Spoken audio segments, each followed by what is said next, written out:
What's up, baseball players? I'm Coach Dan Blewett. In today's video, let's talk about different types of wacky stances and how you should approach those types of hitters and what are some general things to look for when you see hitters with their hands held really high or really low or just like some kind of weird stuff. So that's our topic for today, which is really critical for your pitch calling, pitch sequencing, all that good stuff.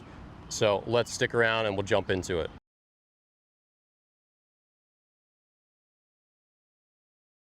All right, so if you're new here, I'm Coach Dan. I'm a former pro pitcher. So check out the links in the description. Be sure to subscribe to the channel, hit the notification bell so you know when I put out new videos. Also, my email newsletter's in the list. I email everyone out every time I put a new video out. So if you're interested in getting updates, that's the best way to do it. So in today's video, let's talk about weird stances and what you should know about them. And I'm gonna keep this kind of general, but here are the big things. You're gonna see hitters who are either really close or really far. Those are important, and I have another video about the relative middle of the plate which will address that, so I won't go into too much detail there. You'll also see hitters who are open, you'll see hitters who are closed, you'll see hitters with high hands, and you'll see hitters with low hands. You'll never see hitters with their hands forward, not really, but you'll sometimes see hitters with their hands really far back. So let's go through those one at a time. So number one, if I'm really close to the plate, the relative middle of the plate changes. So if this is the middle and to like a normal player and I'm crowding the plate, the middle is gonna change, and that's gonna change the way I approach throwing into different locations laterally on the plate. So that's critical. The description has that link to that full video, so I want you to check that one out.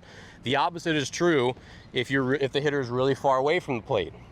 So back here, I'm not going to be able to reach a lot of those pitches because the relative middle has changed following me into the back of the box. So this is really important to understand that I'm not going to be able to get to a lot of those pitches out there, and that seems obvious, and you won't see as many hitters really far from the plate as you will see crowding the plate. Crowding the plate is a pretty regular thing. The next thing to understand, let's talk about open versus closed. Open stances. I also have another full video about this. Open stance, this looks scary because it seems like they can cover anything, like they can just go boom. But really, this is just how they set up. When a hitter's in open stance, he's gonna dive back in and get his foot down, which he has to, and he's gonna close off to some degree. Maybe it's completely like I showed here and I'm straight. Maybe he closes off too much.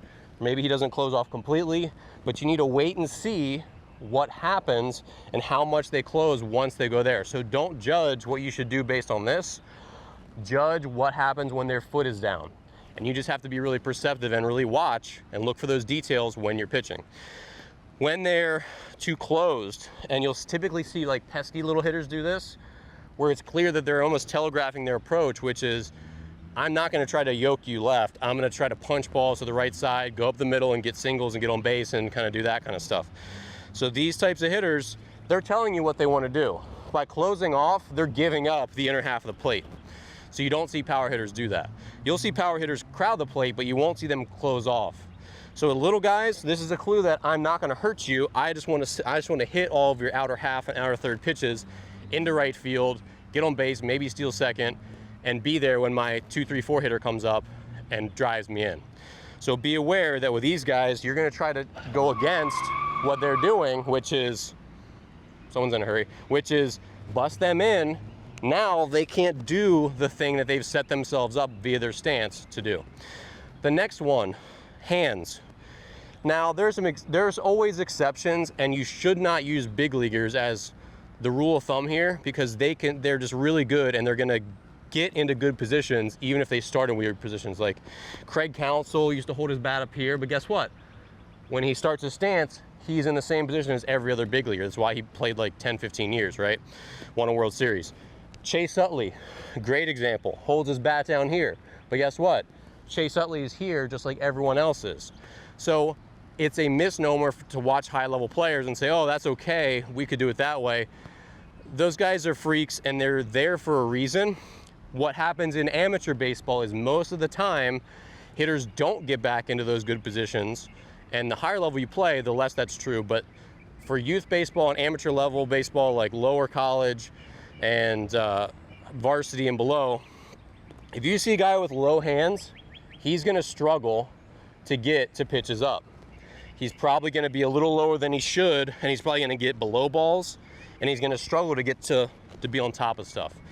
And that was true even in my pro career. If I saw guys with really low hands, I could usually beat them up a little easier than guys who started here, because if you throw hard, it's going to be tough to have to raise them, or to have to raise them consistently during the early part of your stride to get in that position where now I can get to the top of the baseball if it's in the top of the zone.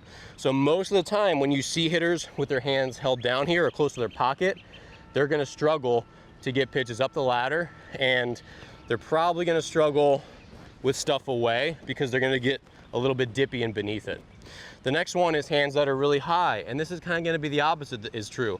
These guys are going to get set somewhere out here a lot of the times, because again, they've got to travel a long way and they're not going to be able to get there a lot of the time because they're amateur players.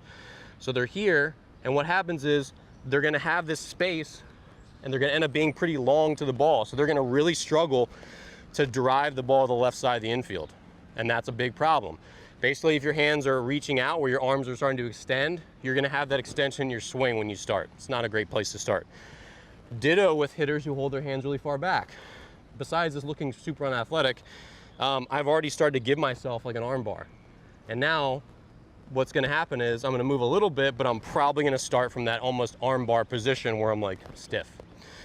So now again, remember, there's always exceptions. You'll see them at the big league level, you'll see them at high college level, you'll see them everywhere sometimes, but again, we're talking more generally here that you don't do this many weird things, because it just makes it harder for you to get into this good position where my foot's down and I can be quick to the baseball.